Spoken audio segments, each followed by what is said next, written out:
My name is Patrick Brown, and I'm the Mayor of the City of Brampton. And as part of my duty as Mayor of Brampton is I sit as part of the Region Appeal.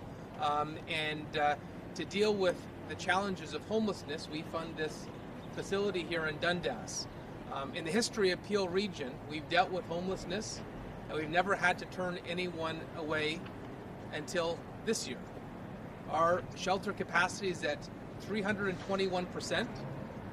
We have capacity for 500, and we're almost at 1,500. Municipalities cannot run a deficit. We cannot run a deficit, and so we're in a position like this. It is a crisis. I'm joined by community activists across the GTA who have been dealing with the pressures we've been facing since July with asylum claimants, largely from Africa, in the range of 80%, that have put a unique pressure on our capacity to help those facing adversity. And what caused me to call this press conference today is yesterday we had a fatality. And we've been warning senior levels of government since July this was going to happen. That when you have, and right now we have on average between, on the low end of 46 to the high end of 150 asylum claimants sleeping outside every night.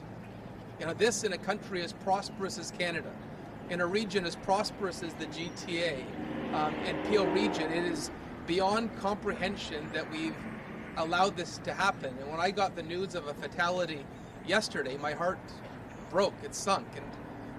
And we've just heard excuses from other levels of government that help is on its way, it's gonna come, but it hasn't yet. And what petrifies me and really causes me to have a plea for help is the temperatures are about to get colder.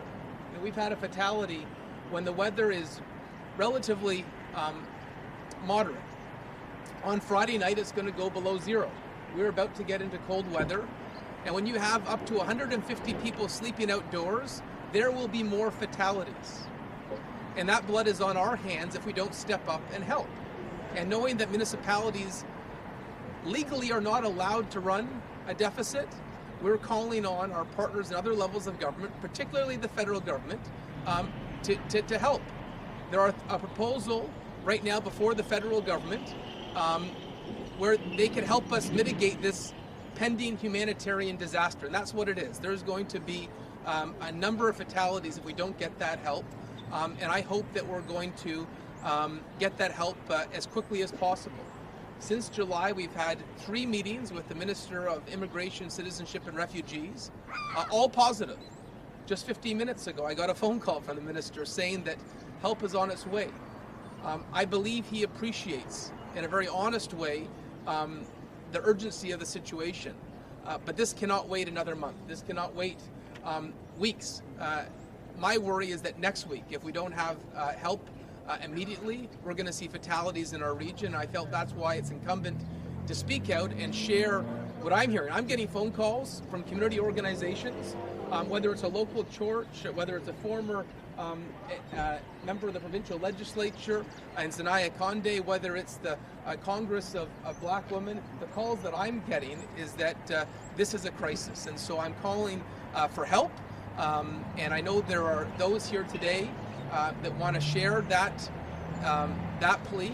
I know the acting mayor of Mississauga, Chris Fonseca, is here, the local councillor, Topeka.